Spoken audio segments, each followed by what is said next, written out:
Parenting is sacred, and it's hard. James 1:5 says, "If any of you lacks wisdom, let him ask of God." Father, give parents supernatural wisdom. When they feel tired, renew them. When they doubt themselves, reassure them. When they feel unseen, remind them you see. Galatians 6:9 says, "Let us not grow weary in well-doing. Strengthen their patience.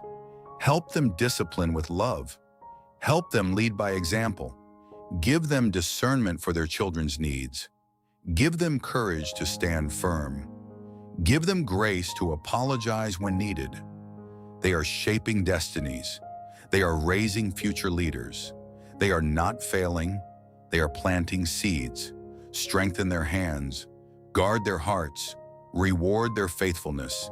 In Jesus' name, amen.